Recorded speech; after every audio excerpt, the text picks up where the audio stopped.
आज जो मैं आपको कहानी सुनाऊंगी ये हमारे गांव की लड़की साइमा की सच्ची कहानी है। ये कहानी सुनकर यकीनन आपका दिल भी खून के आंसू रोएगा। आज भी मैं साइमा को याद करती हूँ तो मेरा दिल बहुत उदास हो जाता है और गांव के सारे भाई खुद को नाचारा महसूस करते हैं। अल्लाह जाने इस फूल सी लड़की को किसकी बद्दुआ लगी कि पल भर में वो मुरझा गई। वो अपने हुस्नो जमाल में बेमिसाल थी। तभी हमारे पड़ोस का लड़का शानी इसका शिदाई हो गया। शानी और साइमा के घर साथ साथ थे। एक दीवार बीच में थी जिसमें साइमा के बाप ने एक छोटी सी खिड़की लगवा दी थी ताकि इसकी बहू बेटियां एक दूसरे के घर में बआसानी आ जा सकें। शानी और पीनो दोनों बहन भाई थे और साइमा इनकी चचा की बेटी थी। गांव में रिश्ते आपस में होते थे। शानी को भी उम्मीद थी कि इसका संजोग साइमा से ही होगा। दादी से अक्सर यही सुना था कि साइमा की शादी शानी से करूंगी। बुजुर्गों को जब मौत मोहलत न दे तो इनके बच्चों के ख्वाब भी बिखर जाते हैं। दादी की वफात के बाद बहू की बन आई और साइमा की मां ने खुल्लम खुल्ला कह दिया कि मैं बेटी का रिश्ता शानी से हरगिज नहीं करूंगी, बल्कि इसकी शादी अपनी बहन के बेटे दिलावर से करूंगी। चाची नूरा का ये ऐलान सुनकर सबने दांतों में उंगली दाब ली, क्योंकि साइमा का दिलावर से किसी तरह कोई जोड़ न बनता था। दिलावर अभी सिर्फ 8 बरस का था जबकि साइमा 16 बरस की होने वाली थी। वो अपने इस खालाजाद से तकरीबन 8 बरस बड़ी थी। उम्र का ये फर्क मामूली ना था। मर्द औरत से 8-10 साल बड़ा हो तो चल जाता है, लेकिन औरत अगर बड़ी हो तो इज़्दिवाजी जिंदगी की कामयाबी एक महाल अमर बन जाती है। ये हकीकत सबको मालूम थी। सभी ने साइमा की माँ को समझाया कि बेटी की जिंदगी से मत खेलो, मगर वो बहन की मोहब्बत में अंधी हो रही थी। दरअसल साइमा की ये खाला एक टांग से माजूर थी और इसका एक बाजू भी कमजोर था। इसे फिल फॉर ऐसी बहू दरकार थी जो इसका बिखरा हुआ घर संभाल सके। इसकी बला से कोई इसके बेटे के साथ खुशो खुरम जिंदगी बसर कर पाएगा या नहीं। दिलावर इन दिनों चौथी जमात का तालिबे इल्म था और स्कूल से आने के बाद सारा दिन दोस्तों के साथ बाहर खेलता फिरता था। गुलेल से परिंदों का शिकार इसका महबूब मशगला था। इसे कुछ खबर ना थी कि शादी का बंधन क्या होता है और इस रिश्ते के क्या तकाजे हैं। वो शादी के बाद कई साल तक साइमा को बेबे यानी कि बड़ी बहन कहकर बुलाता रहा। बड़ों के बार बार टोकने पर बड़ी मुश्किल से बेबे कहने की आदत खत्म हुई थी। साइमा भी मासूम सी लड़की थी, ताहम इसे इस बात का बेहद गम था कि इसकी शादी शानी से ना हो पाई थी, जिसके साथ उम्र भर जीवन बिताने का इसने ख्वाब देखा था। और ये महज इस कारण कि इसकी माँ अपनी बहन की बेटी सानिया को बहू बनाकर घर लाना चाहती थी। सानिया तो साइमा के भाई की बीवी बनकर खुशो खुरम हो गई, क्योंकि दोनों हम उम्र थे और एक दूसरे को पसंद भी करते थे। लेकिन साइमा माँ और भाई की खुशी की खातिर कुर्बानी का बकरा बन गई।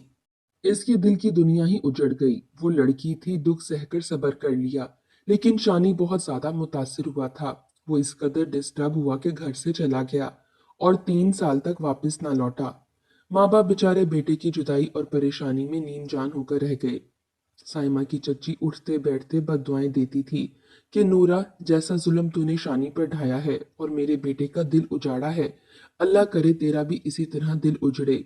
बद्दुआ नूरा को लगी होगी, मगर इस बद्दुआ ने अल्लाह जाने बेकसूर साइमा को जरूर अपनी लपेट में ले लिया कि वो बेचारी गम की तस्वीर बन गई। हालांकि इसने कभी किसी का दिल नहीं दुखाया था। मैं इसे बचपन से जानती थी। वो बहुत अच्छी फितरत की लड़की थी। किसी का दिल दुखाना तो कजा, वो तो किसी चूंटी को मारना भी गुनाह समझती थी। हम दोनों गांव की प्राइमरी स्कूल में पढ़ने इकट्ठे जाया करते थे। वो पढ़ाई में भी बहुत अच्छी थी। शादी के बाद साइमा बहुत बदल गई। वो ना रही जो शादी से पहले थी।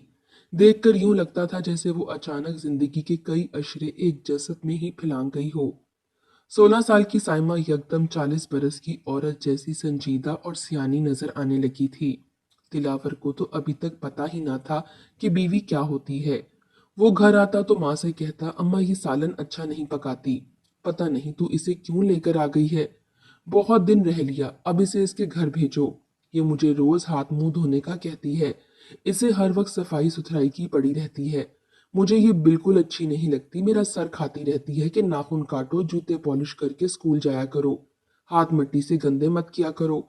ये बेबे है, ये कोई हेडमास्टर नहीं है। बेटे की बातों पर माँ हंसकर कहती, मैं वारी, तेरे कहने से इसे इसके बाप के घर भेज दूं तो काम कौन करेगा? तेरी बहन की शादी हो गई है और अब मैं तो काम कर नहीं सकती। अच्छा पकाती है या बुरा? पका तो देती है। तुम्हें वक्त पर खाना मिल जाता है तो इसकी बातों का बुरा मत माना कर। अभी तू छोटा है ना, जब बड़ा हो जाएगा तो आप ही समझ आ जाएगी तुझे कि ये हमारे लिए कितनी जरूरी है। फिर ये तुझे इतनी बुरी नहीं लगेगी। साइमा बहुत साबिर लड़की थी। वो हर बात से बेनियाज और बेपरवाह होकर खाला की खिदमत किए जाती। इसे खाला की माजूरी का एहसास था, इसलिए इसे दुख न देना चाहती थी। वो सारा दिन घर के काम करती रहती। रात को थकन से निढाल चारपाई पर गिरते ही वो सो जाती। इसकी सास ऐसी साबर और बेजबान बहू को पाकर बहुत खुश थी, लेकिन इसका खालू कतई खुश ना था। वो साइमा को देखकर कुढ़ता था, कहता था कि तुमने इस लड़की पर बड़ा जुल्म किया है। जब हमारा बेटा जवान होगा तो इसका हुस्न ढलने लगेगा, तब ये कहाँ दिलावर को अच्छी लगेगी। कुछ वक्त खुशी के साथ गुजरेगा, बिल आखिर दूसरी शादी का सोचने लगेगा। तब ये बेचारी किस कसूर की सजा पाएगी? अरे मियाँ जी, कहाँ की बातें लेकर बैठ जाते हो? ऐसा कुछ ना होगा। वो वक्त बहुत दूर है। तब तक बाल बच्चे हो जाएंगे तो साइमा इनमें उलझ जाएगी। तब इसे क्या परवाह रहेगी कि दिलावर दूसरी शादी करे या ना करे। शौहर बीवी की ऐसी बातें सुनकर दिल ही दिल में अफसोस करता कि अपनी बेटी के साथ अगर ऐसा होता तो ये औरत कितना ववेला करती। और अब दूसरे की बेटी को बांधी बनाकर ले आई है। इसके दुख दर्द का इसे कोई एहसास नहीं। सच है, इंसान खुदगर्ज हो जाए तो इसका दिल भी पत्थर का हो जाता है। खाला यूं तो साइमा से बहुत प्यार जतलाती थी, वारे सदके जाती थी, क्योंकि वो इसकी बेदाम गुलाम जो बनी हुई थी। अपनी ख्वाहिशों के कत्ल पर भी उफ नहीं करती थी। वो एक शरीफुल नफ्स लड़की थी। इसने कभी ये ना सोचा था कि जिस बच्चे को मैं अपने छोटे भाई जैसा समझती हूँ, इसके साथ मेरी शादी हो गई है। इसके दिल में तो दादी ने बचपन से शानी की सूरत डाल दी थी, जिसे भुला देना अब इसकी मजबूरी थी। इसी दुख को भुलाने के लिए इसने अपने आप को घर के काम काज में मसरूफ कर लिया था। सारा दिन इसे सर घुचाने की फुर्सत नहीं मिलती थी। इसे पता न रहा कब सुबह हुई और कब शाम हो गई। एक दिन इसे उदास देखकर खालू ने कहा, साइमा बेटी, क्या तुम्हें अपना मैका याद आ रहा है? चलो तैयार हो जाओ, मैं तुम्हें तुम्हारी माँ के घर छोड़ आता हूँ। 2-4 दिन वहां सुकून से रह लेना। यहाँ खाना मैं बाजार से ले आया करूंगा। तुम्हें आराम की जरूरत है। खाला को शौहर की तरफदारी बुरी तो लगी, मगर मुंह से कुछ ना कहा। इसकी अपनी बेटी साइमा की भाभी थी। नूरा ने इसे खुश रखा हुआ था। नहीं चाहती थी कि इसकी साबर भांजी के सबर का पैमाना किसी दिन लबरेज होकर छलक जाए और फिर लेने के देने पड़ जाएं। ससुर के मुंह से मैके जाने की बात सुनकर साइमा खलसी हो गई और सास की तरफ मलतजी निगाहों से देखने लगी। तभी इसकी खाला ने कहा, हाँ हाँ बेटी, क्यों नहीं, तुम चली जाओ माँ बाप के घर, लेकिन देखो जाते ही सानिया को इधर भेज देना। जब तक तुम मैके में रहोगी वो इधर आ जाएगी तो घर का काम संभाल लेगी।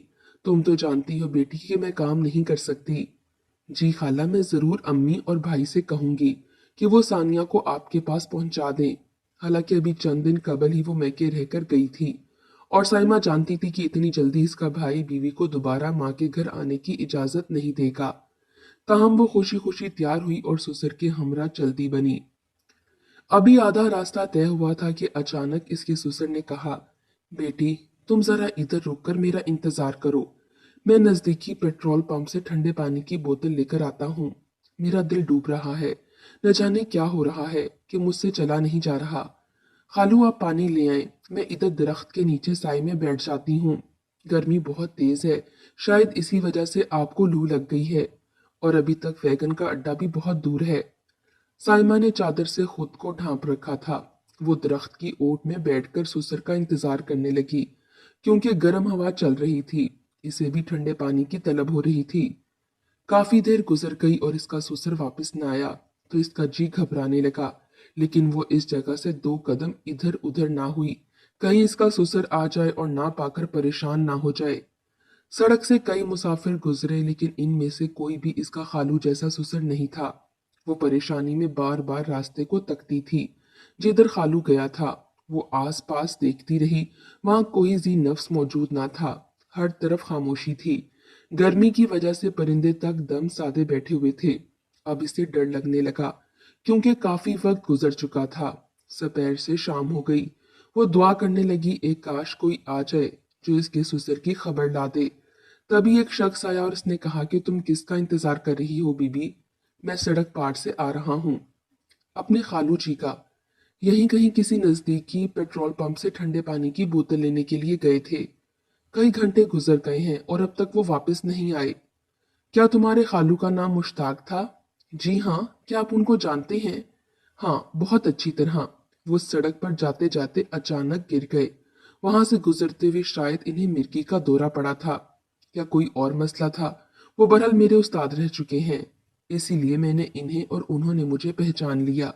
जब वो सड़क पर पड़े हुए थे, इशारे से मुझे करीब बुलाकर कहा, मेरी बहू फलां जगह दरख्त के नीचे खड़ी मेरा इंतजार कर रही है, इसको यहाँ ले आओ। इसके बाद लोग इन्हें अस्पताल ले गए और मैं तुम्हारी तलाश करने लगा।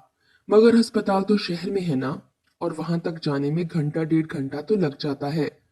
फिक्र मत करो, एम्बुलेंस के साथ हमारे आदमी भी गए हैं और अब मैं भी जा रहा हूँ। साइमा ने उस शख्स की बात का इतबार कर लिया, लेकिन इसके साथ जाने से हिचकिचाने लगी। इसे परेशानी में पाकर उस अजनबी ने अपनी जेब में हाथ डाला और इसके ससुर का शनाख्ती कार्ड निकालकर साइमा को दिखाया। यही है ना तुम्हारे ससुर जी? इसने इस बात में सर हिलाया। तो चलो, अब शाम हो रही है।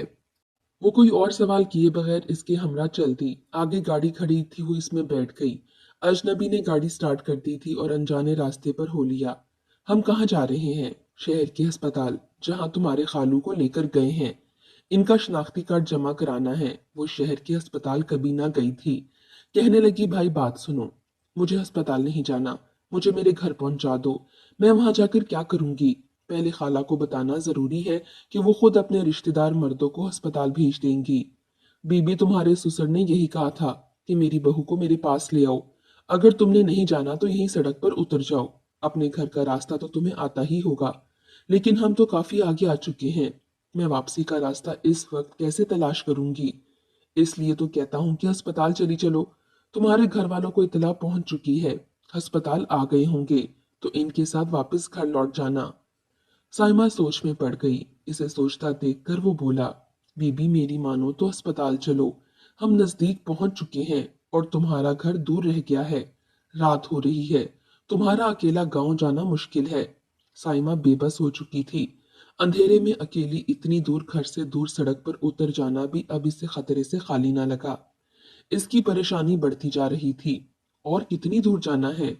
बस 15-20 मिनट का रास्ता रह गया है।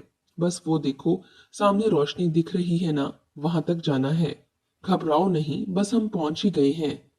वो हमेशा गांव में रही थी, कभी शहर ना गई थी। घर के मर्द शहर को जाते तो सुबह के गए शाम को लौटकर वापस आते थे। कुछ सफर तय करने के बाद अजनबी ने बिल आखिर गाड़ी को पक्की सड़क से कच्ची सड़क पर उतार दिया।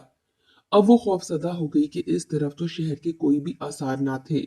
पछताने लगी, एक काश दोपहर से मगरिब तक ससुर का इंतजार करने की बजाय उसी वक्त पक्की सड़क पर चढ़ जाती और किसी राह चलते मुसाफिर से दस्ती पेट्रोल पंप का पता पूछ लेती। उतर आओ, मंजिल आ गई है। मगर अस्पताल कहाँ है? क्या इस वीराने में है? ज्यादा सवाल मत करो, यहाँ अंदर की तरफ दरख्तों की झुंड है, जहाँ डाकुओं के ठिकाने हैं, जो मुसाफिरों से गाड़ियां छीन लेते हैं। फिर इसने इमारत की जानिब इशारा किया। इसमें से रोशनियां बाहर आ रही थीं। वहां तुम्हारे खालू हैं। तभी इसने हॉर्न दिया तो एक आदमी निकलकर बाहर आ गया, जिसने गेट खोला और गाड़ी अहाते के अंदर चली गई। इमारत काफी बड़ी थी। जीना था जो ऊपर जाने की बजाय नीचे की तरफ जा रहा था। वो किसी रिपोर्ट की तरह अजनबी के पीछे जीना उतरने लगी। इसके हवास जाते जा रहे थे और इस अमर का भी एहसास नहीं हुआ कि वो ऊपर जाने की बजाय किसी तय खाने में उतर रही है। ये वाकई तय खाना था, जहां और लोग भी मौजूद थे। कहाँ है मेरे खालू जी? इसने इधर उधर देखा, क्योंकि माहौल से खतरे की बू आ रही थी। खालू? एक आदमी हंसा। वो तो ऊपर चले गए हैं। ऊपर कहाँ? गोया वो सुध बुध खो रही थी। ऊपर गए, जहां लोग मर जाते हैं। वो ऊपर ही तो चले जाते हैं। वो कांपने लगी। डरो नहीं, बेफिक्र होकर यहाँ रहो। रात भर मेहमान रहोगी, सुबह तुम्हें तुम्हारे घर पहुंचा देंगे। साइमा रोने लगी। यकीन हो गया कि वो बुरी तरह से फंस चुकी है। ससुर का शनाख्ती कार्ड दिखाकर अजनबी ने इसका एतबार हासिल कर लिया था। दरअसल जब मुश्ताक को एम्बुलेंस में डाल रहे थे तो इसकी जेब से कार्ड गिर गया था। हजूम की वजह से किसी ने शनाख्ती कार्ड गिरते ना देखा और उस शख्स ने उठा लिया। ये दुरुस्त था कि इसकी मुश्ताक से थोड़ी बहुत शनासाई थी और इस बुजुर्ग ने, जिसका दम लबों पर था, इसे कहा भी था कि इसकी बहू फलां जगह इंतजार कर रही है। लेकिन इसके बाद ही दिल का शदीद दौरा पड़ा तो वो बेचारा आगे कुछ ना बोल सका। तभी लोगों ने फोन करके एम्बुलेंस मंगवा ली और जब वो लोग बुजुर्ग को अस्पताल लेकर गए तो ये कार्ड उठाने वाला अजनबी इनके हमरा जाने की बजाय साइमा को तलाश करता उस जगह पहुंच गया जहां वो दरख्त तले बैठी सुसर का इंतजार कर रही थी। इस मरने वाले को क्या खबर थी कि जिस शख्स को वाकिफकार समझकर बहू की बात बताई है, दरअसल वही मददगार डाकू निकलेगा। एक काश मुश्ताक इस वाकिफकार पर भरोसा ना करता तो साइमा बुरे आदमी के चुंगल में ना फंसती। शायद किसी तरह सही सलामत वो घर पहुंच ही जाती। खैर, इसकी किस्मत में ये हादसा लिखा था सो हो गया। ताहम अब जबकि वो भेड़ियों में फंस गई थी, सवाए रोने के कुछ ना कर सकी। एक तो खालू का दुख के जाने इन पर क्या गुजरी, ऊपर से ऐसी सूरत हाल कि कोई मददगार ना था और वो इंतहाई सफा किस्म के लोगों की कैद में आ चुकी थी। जब साइमा ने बेतहाशा रोना शुरू कर दिया, वो किसी तरह भी चुप ना हुई। तो एक ने कहा, यार इसे सुकून का टीका लगा दो, थोड़ी देर बाद गहरी नींद सो जाएगी। इसने जितना भी ववेला किया किसी ने कान ना धरे और इसे जबरदस्ती इंजेक्शन लगा दिया गया। इसके बाद साइमा को खबर ना रही कि क्या हुआ और वो रात कैसे गुजरी। अब ये रोज का मामूल था कि होश आता तो खाना देते थे और फिर इसकी रोने धोने की परवाह किए बगैर इंजेक्शन लगाकर इसे सुला दिया जाता। एक दिन जब वो होश में आई, इसने पूछा, मेरा क्या कसूर है जो तुम मेरे साथ ऐसा सलूक कर रहे हो? इनमें से एक बोला, ए नादान, तुझे क्या मालूम कि तेरी वजह से हमें कितने पैसे मिलने वाले हैं। इधर इसके घर वाले यही समझते रहे कि वो घर आने की बजाय खुद कहीं चली गई है। रिश्तेदारों को यही गुमान गुजरता था कि सुसर को बेहोश पाकर वो शानी के पास चली गई होगी जो गायब था। जरूर दोनों की बात पहले से होगी। गांव की औरतें और लड़कियां खेतों में चारा लेने के लिए रोज ही घर से निकलती थीं। सास ने भी यही कहा कि साइमा ने वालदैन की मजबूर करने से दिलावर से शादी तो कर ली, वरना वो चाहती तो अपने चाचाजाद शानी को ही थी। बेचारे चाचा चाची खुद परेशान थे कि पहले इनका बेटा लापता था और अब भतीजी गुमशुदा हो गई थी। वो किस किस को सफाई देते, जबकि इन्हें किसी बात का इल्म ही न था। इसी वजह से साइमा के वालिद और भाई शानी के दोस्तों से मालूमात हासिल करने की तगोदित में लग गए। बिल आखिर इसका सुराग मिल गया और पता भी एक दोस्त ने बता दिया। वो दुबई में था। इसे दुबई से बाप ने राब्ता करके बुलवाया और कहा, अगर तो तू मेरा खून है तो सब कुछ सही बता देगा। शानी ने बरादरी में बैठकर कसम उठाई और कहा, मुझे साइमा के बारे में कुछ इल्म नहीं। मैं दोस्त के तवासुत से दुबई गया और मेहनत मजदूरी में लग गया। आप लोग मेरे बारे में दुबई से हर तरह की तहकीकात करवा सकते हैं। साइमा को अगवा नहीं किया और ना मेरा इसके साथ कोई भी वास्ता या राब्ता है, बल्कि मुझे तो इसकी खबर भी नहीं। साइमा के वालिद ने अपने एक दोस्त से राब्ता किया जो अरसे से दुबई में था। इससे मालूमात करवाई तो इल्म हुआ बिल्कुल सही कह रहा है। इन्हें यकीन हो गया कि शानी बेकसूर है। ताहम साइमा की गुमशुदगी एक पहेली बनी हुई थी। एक रोज बिल आखिर ये पहेली भी हल हो गई। सुबह सवेरे जब इसका बाप खेतों की तरफ निकला तो साइमा बेहोश पड़ी हुई मिली। न जाने कौन लोग इसे इस हालत में यहाँ फेंक गए थे कि इसे अपने आप की खबर ना थी, न इसे अपने सरापे की कोई फिक्र थी। वहां से भाई चारपाई पर डालकर घर ले आए। जब इसे होश आया तो पागलों की तरह अपने घर और घर वालों को देखती थी। लगता था जैसे इन्हें पहचानने की कोशिश कर रही हो। माँ बार बार पूछती, तो इतने दिन कहाँ थी और तेरे साथ क्या हुआ? किसने तेरे साथ इतना जुल्म ढाया है? वो टुकर टुकर माँ को देखने लग जाती मगर जवाब ना देती, जैसे जबान इसकी बंद हो चुकी हो। बाप और भाई इसे अस्पताल ले गए, अगरचा वो बदनामी ना चाहते थे मगर इलाज बिना चारा भी ना था। काफी अरसा इलाज होता रहा। रफ्ता रफ्ता इसकी हालत कदरे संभली। घर वालों से थोड़ी थोड़ी बात करने लगी मगर खौफ ने फिर भी इसका पीछा ना छोड़ा। बैठे बैठे डर जाती और छुपने लगती। इसे खाने का होश ना था और ना ही पीने का। ये भी खबर ना थी कि जिस्म पर लिबास भी है या नहीं। माँ बाप भाइयों ने प्यार दिया तो वो खौफ से बाहर आने लगी। अब वो खुद से नहाने धोने लगी थी और खाना भी मांगने लगी थी। लेकिन जब इसके जिस्म में दर्द होता तो वो तड़पने लगती और इसकी तबीयत खराब हो जाती। इसे नशे के इंजेक्शन के असरात से अभी तक पूरी तरह से निजात नहीं मिली थी।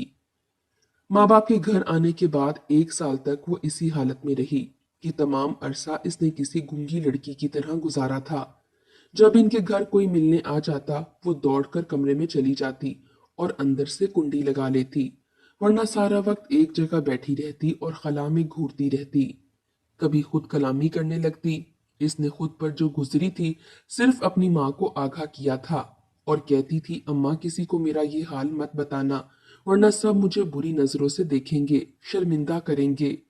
माँ इसे प्यार करती, तसल्लियां देती, यकीन रखो मैं किसी को तुम्हारे बारे में कुछ ना बताऊंगी। साइमा एक शरीफ लड़की थी। इसे शिद्दत से ये एहसास हो गया था कि इसके साथ बेहद बुरा हुआ है और अब वो ऐसी नहीं रही जैसे पहली थी। लिहाजा वो सबसे छुपती थी। इसका दुख इसके वालिदैन और घर वाले समझते थे, इसलिए इससे प्यार भरा सलूक करते थे ताकि किसी तरह वो इसको वापस जिंदगी की तरफ ला सकें। जो बुरा वक्त इसने देखा था इसकी तलखी को फरामोश करा सकें। इस बुरे वक्त में शानी ने भी साइमा का बहुत साथ दिया। वो इसकी दिलजोई को रोज आता, इससे बातें करने की कोशिश करता, लेकिन साइमा इसे भी धुतकार देती। वो हर इंसान से डरने लगी थी। अफसोस इसकी खाला ने भी इसके साथ हमदर्दी करने की बजाय हर एक से यही कहा कि मेरी बहू बेकसूर नहीं, ये सब इसके अपने किए धरे की वजह से हुआ है। और सद अफसोस ये कि साइमा को गले लगाने की बजाय इसने अपने बेटे दिलावर की दूसरी शादी कर दी, ये कहकर कि साइमा अब मेरी बहू कहलाने के लायक नहीं है। खुदा खुदा करके 1 डेढ़ साल के अंदर साइमा भली चंगी हो गई और जिंदगी की तरफ आने में सबसे बड़ा हाथ इसके घर वालों का था। जब साइमा बिल्कुल ठीक हो गई तो शानी ने माँ बाप को मजबूर किया कि साइमा के लिए इसका रिश्ता मांगे। माँ तो रजामंद ना थी, लेकिन शानी के मजबूर करने पर साइमा का रिश्ता मांगा और दोनों की यूं शादी हो गई। रब ताला ने इनका मिलन शायद ऐसा ही लिखा था, लेकिन साइमा बहुत मुश्किलें काट कर आखिरकार शानी की दुल्हन बनी थी। चची का रवैया शुरू शुरू में तो बहुत बुरा था, लेकिन रफ्ता रफ्ता बेटे की खातिर उन्होंने साइमा को कबूल कर ही लिया, क्योंकि इसके सिवा कोई चारा ना था। क्योंकि बेटे ने धमकी दी थी कि अगर आपने साइमा के साथ बुरा रवैया रखा तो वो साइमा को लेकर हमेशा के लिए दुबई चला जाएगा। माँ अपने बेटे की जुदाई ना सह सकती थी, लिहाजा बहू के साथ निभाह करना ही था।